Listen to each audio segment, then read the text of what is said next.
साथियों नमस्कार। जो मानी कोर्ट के अंदर जो सुनवाई हुई थी सहारा सिटी से संबंधित, जो 20 डायरेक्टर्स थे टॉप के उनके सहारा ग्रुप के, उनके डिटेल के बारे में जो 22 जनवरी को सुनवाई होनी थी वो टल करके 24 जनवरी को हुई और कुछ देर उस पर सुनवाई भी हुई। और सहारा के जो प्रबंधन सिस्टम है उनको लताड़ भी माननीय सुप्रीम कोर्ट की तरफ से लगी,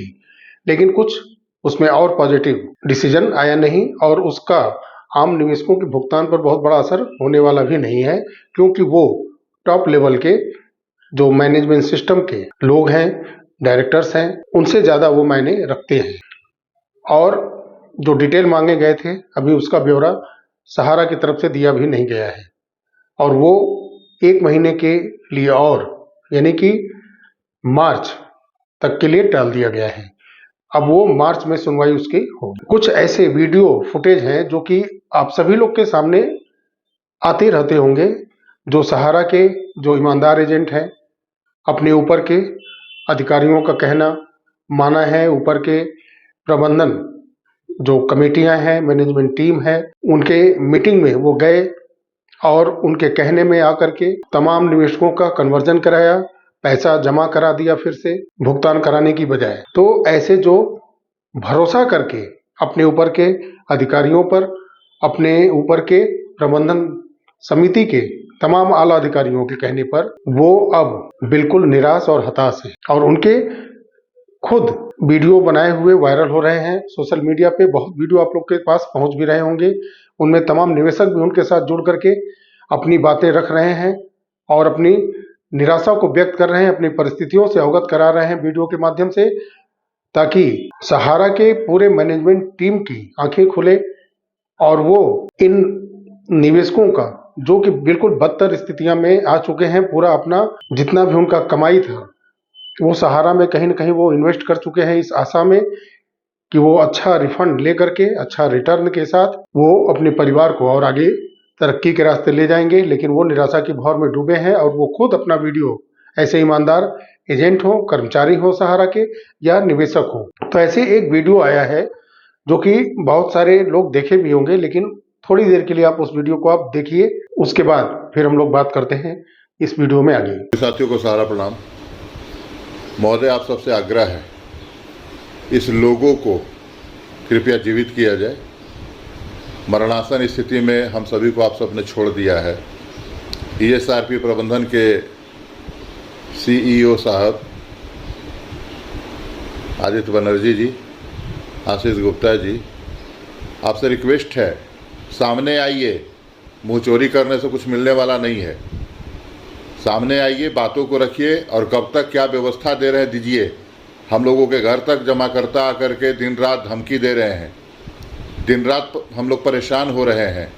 अभी भी हमारे पास एक जमाकर्ता जो कि वृद्ध हैं, रोगी भी हैं और हमारे द्वारा कहने पर इन्होंने करीब करीब अपना 10 लाख रुपये इसमें निवेश कर रखा है। तो आपसे आग्रह है कि इनकी भी पुकार को सुनिए,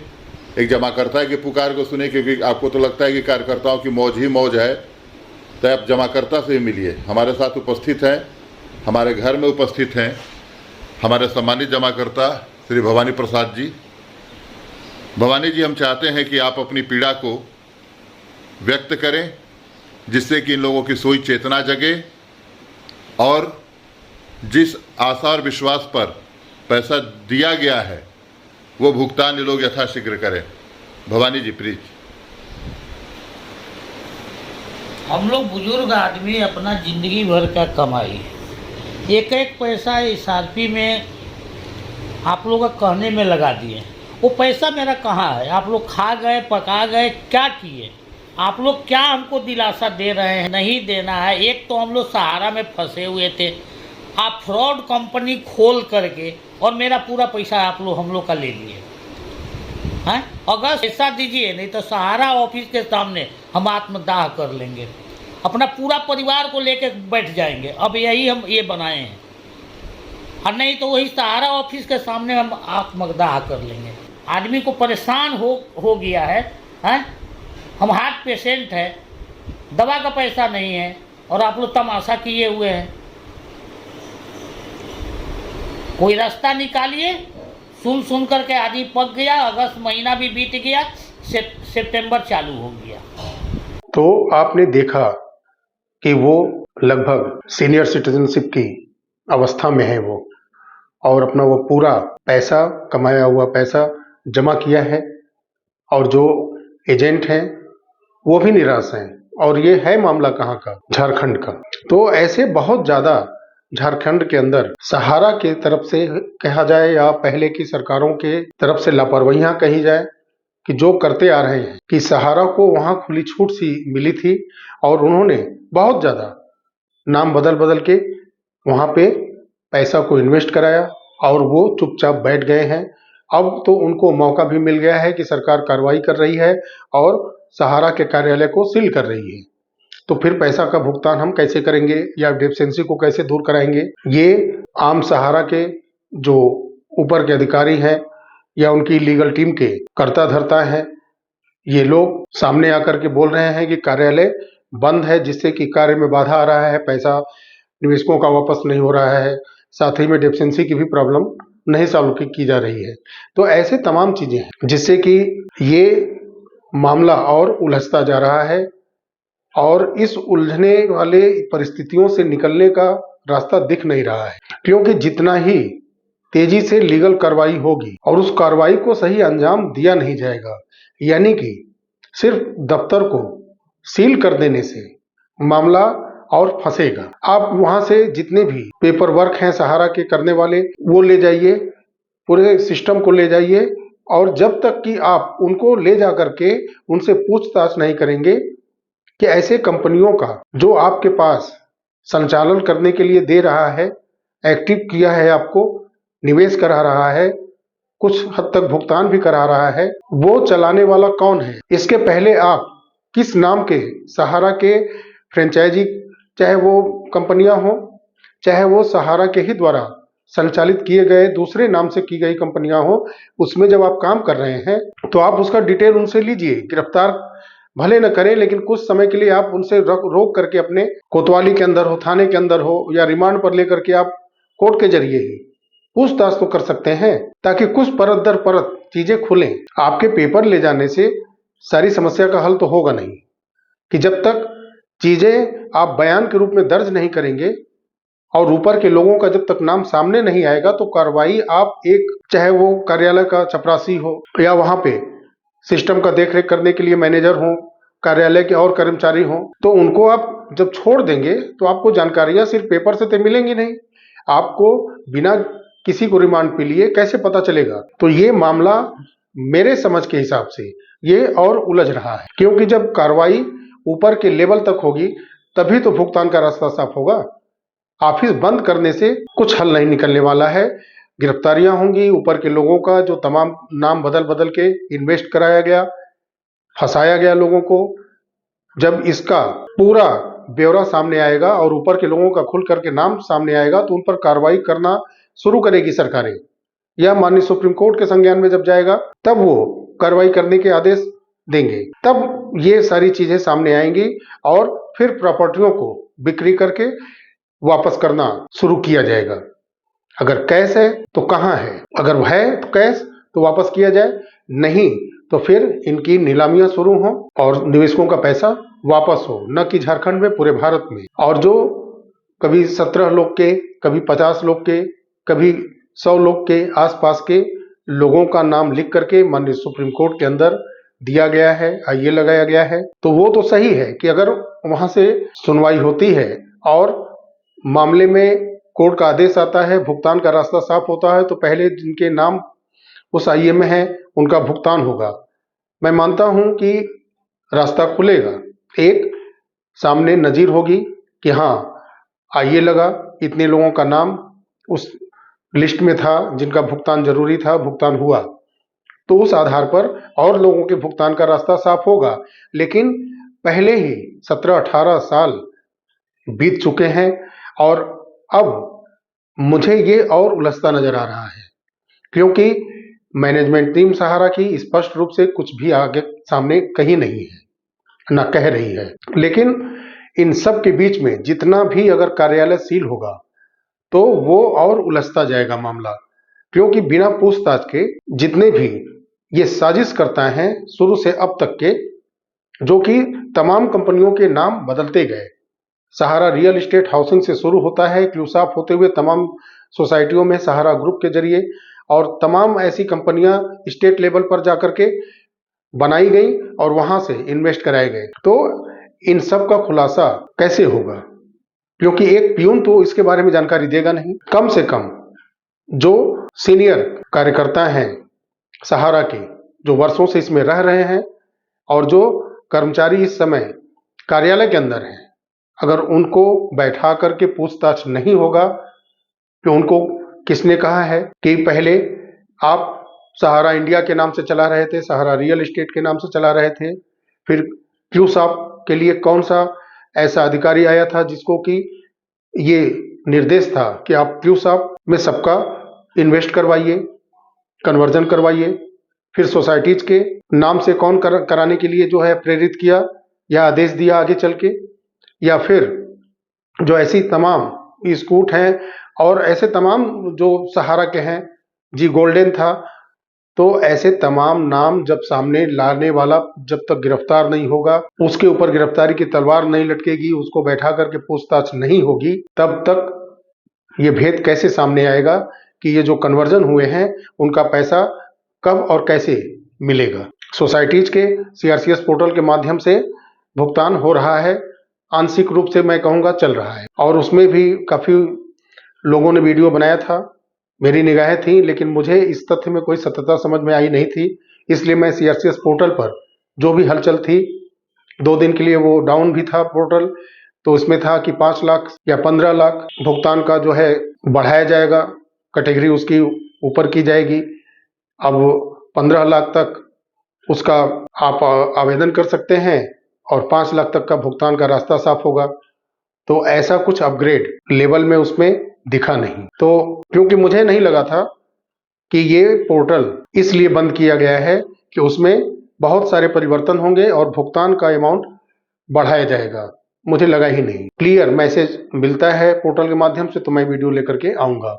साथियों, सहारा का जो ऊपर का मैनेजमेंट पूरा सिस्टम है, वो अपने एजेंट को अब भी नहीं इस निराशा के भंवर से निकालना चाहता है। निवेशकों की बात तो दूर है, जिन्होंने पूरे भारत के अंदर से पैसे ले करके सहारा के मैनेजमेंट पूरे सिस्टम को दिया है, और वो ऊपर बैठे लोग पूरे अपने सिस्टम को डेवलप किए हैं, तमाम जगहों पर इन्वेस्ट करके प्रॉपर्टियां बनाई हैं, उनकी निगाहों में एजेंट की कोई वैल्यू है ही नहीं। अगर रहती तो होंगे कुछ गिने चुने ऐसे लोग जिनसे उनका संबंध होता होगा, और वो लोग वीडियो भी बनाते हैं सहारा के लिए आकर के यूट्यूब पर या कई जगह। जो तमाम एजेंट हैं लाखों में, उनके लिए क्लियर मैसेज मैनेजमेंट टीम सहारा का कुछ नहीं आता, तो क्या उम्मीद करें कि वो निवेशकों के लिए कुछ करने जा रहे हैं। जब तक माननीय सुप्रीम कोर्ट के देख रेख में खुल करके नीलामी का दौर नहीं शुरू होगा, जैसे कि कोई अगर लोन लेता है और वो लोन डिफॉल्टर होता है, कुर्की की जाती है, तो उस कुर्की के लिए कोई एक चस्पा किया जाता है मैसेज, वहां पर ढिंढोरा भी पिटवाई जाती है कि फला जो है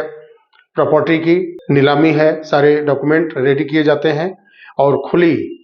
तौर पे नीलामी की जाती है उस लोन डिफॉल्टर के अमाउंट को लेने के लिए। तो मेरा ऐसा मानना है कि कुछ ऐसा ही खुल करके जितनी भी सहारा के मैनेजमेंट टीम के पास या सहारा इंडिया के नाम से जो इन्वेस्ट तमाम प्रॉपर्टियों में किए गए हैं, उनकी भी खुल करके नीलामी होनी चाहिए, और बहुत बड़ी अगर प्रॉपर्टी है तो उसको पार्ट वाइज नीलामी करनी चाहिए, और पूरे वर्ल्ड में इस नीलामी के लिए एक प्रकार से जैसे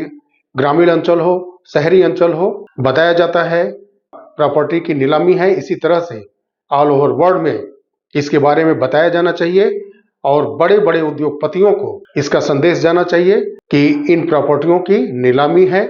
और वो बढ़ चढ़ करके हिस्सा लें, ताकि इसमें भ्रष्टाचार कम से कम की जा सके। क्योंकि इसमें तमाम ऐसी चीजें हैं जो कि कोई भी अगर डीलिंग करती है, कोर्ट उसमें इन्वॉल्व नहीं रहेगा। कोई भी ऐसा नेता आता है या बिजनेसमैन आता है जो उसमें आता है डेवलप करने के नाम से, या प्रॉपर्टियां वो खरीदता है, तो वहां पर जितनी उसकी एक लीगल वैल्यू है प्रॉपर्टी की, उससे बहुत कम पैसे में लेन देन चल रहा है। उसमें टैक्स चोरी भी है, वो भी सरकार की नुकसानी है। तो ऐसे बहुत चीजें हैं जिसमें कि भ्रष्टाचार से बचने के लिए खुली नीलामी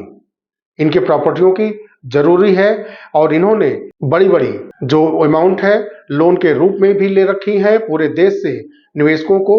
ठग करके निवेश भी कराया हुआ है। तो इनकी प्रॉपर्टियां खुले तौर पर नीलाम करनी जरूरी है। और तरीका वही है कि पूरे विश्व से बिजनेसमैन आए, टॉप बिजनेसमैन आए, और जिनको इनकी प्रॉपर्टियां लेनी है वो खुल करके बोली लगा करके प्रॉपर्टियों की नीलामी में भाग ले, और उस पैसे से सभी निवेशकों का भुगतान हो। एजेंट जो फंसे हैं उनको भी रिलीफ मिले और तमाम निवेशकों को भी रिलीफ मिले। मेरा यही माननीय सर्वोच्च न्यायालय के जो केस देख रहे न्यायाधीश है उनसे यही जस्टिस की हम कामना करते हैं कि आप लोग इस तरह से स्वतः संज्ञान लेकर के करिए, नहीं तो ऐसे जो वीडियो हम लोग दिखा रहे हैं और जो निराश हो चुके हैं, हताश हो चुके हैं, जो कि स्वयं अब वीडियो बना बना करके सोशल मीडिया पे डाल रहे हैं, अपनी व्यथा कह रहे हैं, तो आप सर्वोच्च न्यायालय के सर्वोच्च पद पर बैठ करके ऐसे लोगों की व्यथा अगर नहीं सुन पाते हैं, और बड़े बड़े वकीलों को जो कि आपके यहाँ दो बात कहने के लिए लाखों की फी दे रहे हैं, उनकी बात सिर्फ अगर आप सुनते हैं, अपने देश के निचले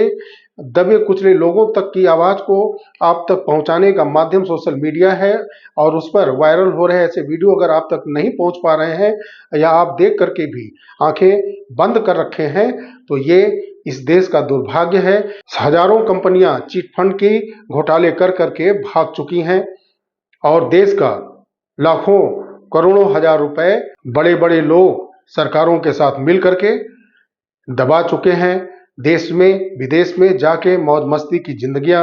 बनाते हैं अपनी, और छोटे छोटे लोगों का एक ठेले खुमचे मध्यम वर्गीय परिवार का, निचले लेवल के आदिवासी हो, बहुत पिछड़े अति पिछड़े लोगों का, गरीब से गरीब लोगों का पैसा,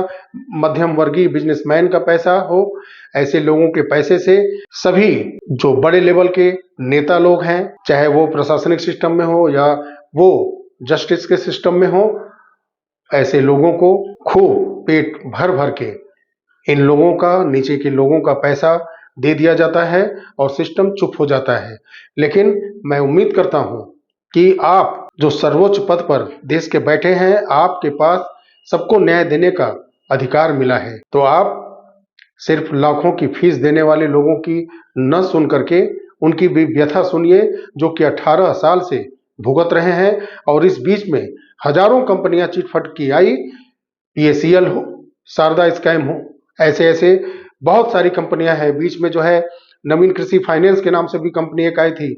सहारा डिपॉजिट के नाम से भी आई थी, क्रिसेंट हाउसिंग के नाम से आई थी। तमाम ऐसी कंपनियां हाउसिंग की, रियल एस्टेट की, और ये बड़े बड़े अमाउंट रिटर्न के रूप में पॉलिसियां लेकर के आई, जिसमें फंसे जनता। और ऐसी कई कंपनियां रिटर्निंग की आई थी, जैसे स्पीक एशिया था, ऐसे करके बहुत सारी कंपनियां हैं। ऐसी कंपनियां जब आती हैं, पैसा लेकर के जाती हैं, तो वो पहले पेट भर देती हैं, चाहे वो बड़े बड़े नेता हों, सेंट्रल लेवल के या रीजनल लेवल के जो अध्यक्ष होते हैं, ये जो मुखिया होते हैं पार्टियों के, उनका भी पेट भर जाता है। वो क्यों आवाज उठाएंगे? तो ये सब सिस्टम है। तो अगर आप सर्वोच्च पद पर बैठ करके न्याय करना चाहते हैं, बहुत आशा है आपसे कि आप अपने रिटायरमेंट के पहले कुछ ऐसा करके जाइए कि सहारा के निवेशकों के चेहरे खिल जाएं, और जो सीनियर सिटीजनशिप के एज में हैं, वो कम से कम अपने सामने अपने परिवार को खुशहाल होते देख करके जाएं। तो आशा करते हैं कि पूरे सिस्टम की आंखें खुलेंगी और उनके अंदर जो इंसानियत मर चुकी है वो इंसानियत जगेगी। आम जनमानस की भावनाओं को आप समझेंगे। और एक चीज कि आप कुछ ऐसा साइन सिग्नेचर, जैसा मैं कहते आ रहा हूं और कई ऐसे लोग बताते हैं, सोच समझ के करिएगा, पढ़ के करिएगा। पढ़ने में अगर आपको दिक्कत है तो किसी से पढ़वा लीजिएगा, उसके बाद ही आप कुछ भी करिएगा। और कहीं भी आम जगह पर कोई भी मोहर लेकर के बैठ जाता है डेफिशिएंसी सही करने के लिए, आपका भरोसा अगर है तो करिए, लेकिन मैं कहूँगा कि जो एक एथराइज सहारा का अगर कार्यालय है, जहाँ कैमरा है, सिस्टम है, पूरा लगा हुआ है, अगर वहाँ कोई कार्य अगर कर रहा है डेफिशिएंसी को दूर करने का, तो वो एक लीगल पॉइंट है, वहाँ से आप करा सकते हैं। लेकिन अगर कोई मोहर लेकर के कहीं भी बैठ करके अगर डेफिशिएंसी दूर कर रहा है तो उसमें आप भी फंस जाएंगे, क्योंकि आप खुद फंसेंगे। आपसे जब जवाब मांगा जाएगा, अगर कोई बातें होती हैं तो आप जवाब नहीं दे पाएंगे, क्योंकि वो इल्जाम उस कर्ता धर्ता पे नहीं आएगा जो कुर्सी लेकर के बैठा है, मोहर बनवा करके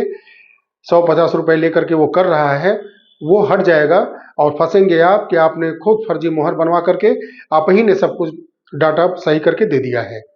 तो ये सिग्नेचर और मोहर के मिसमैचिंग में हो सकता है। लेकिन आप अगर कार्यालय के अंदर से अगर कराते हैं तो ये सबसे सही है। वहाँ कैमरे होते हैं, वो तमाम फुटेज होगी जो रिकॉर्ड होगा, एविडेंस रहेंगे, यहाँ आप कार्यालय में गए, करवाया आपने, या अगर कहीं करवाते हैं वो सहारा में कार्यरत हैं, कहीं और से काम कर रहे हैं, तो उनका भी आपके जो बॉन्ड हैं वहाँ पर अगर वो मोहर साइन करते हैं, वो सहारा के पोर्टल पर लॉगिन करके अपलोड करते हैं, तो वो सारा वीडियो क्लिप आप बनाइए, एविडेंस आप रखिए कि हाँ मैंने डेफिशिएंसी को दूर कराने के लिए ये सहारा में कार्यरत है, उनका नाम, एड्रेस हो, किस कार्यालय से वो संबंध रखते हैं, तो ये सब चीज़ें आप पहले एविडेंस के रूप में रखें, तब भी आप सजग रहें। वीडियो क्लिप बना लें, रखें, लेकिन सजगता के साथ रहें। अपने बॉन्ड को आप कहीं भी मिसयूज मत होने दीजिएगा, कहीं भी आंखें बंद करके अंगूठे का निशान हो, साइन हो, न करिएगा। सारी चीज़ों को आप गौर से सुनिए, समझिए, क्योंकि ये लीगल लड़ाई बहुत ज़्यादा आगे बढ़ चुकी है। तो इसमें 2.5 से 3 लाख करोड़ ब्याज सहित है, ब्याज मिलना बहुत ही मुश्किल है। इसमें मूल अगर निकल जाए तो ये मैं कहूँगा कि सर्वोच्च न्यायालय की पारदर्शिता अगर होगी तभी ये मूलधन भी मिल पाएगा, नहीं तो बहुत ही मुश्किल है। तो ऐसे समय में आपका पेपर बहुत ही बहुमूल्य है, आप पेपर को कहीं भी मिसयूज मत होने दीजिएगा। साथियों, वीडियो अच्छा लगा हो तो लाइक करिएगा, शेयर बहुत ज़्यादा करिए आप, ताकि लोगों तक ये जानकारी आप पहुँचे और वो सजग रहें। और माननीय सुप्रीम कोर्ट से जुड़ी जानकारियाँ, जो तमाम केस चल रहे हैं, मैं जो सूचनाएं मैं स्पष्ट रूप से समझ लेता हूं कि हाँ ये सही है, ये आम निवेशकों को पहुंचाने लायक हैं, तो मैं कोशिश तब करता हूं वो वीडियो ला करके सहारा से संबंधित आपके सामने रखता हूं। मिलते हैं अगले वीडियो में, तब तक के लिए नमस्कार, जय हिंद, जय भारत, वंदे मातरम।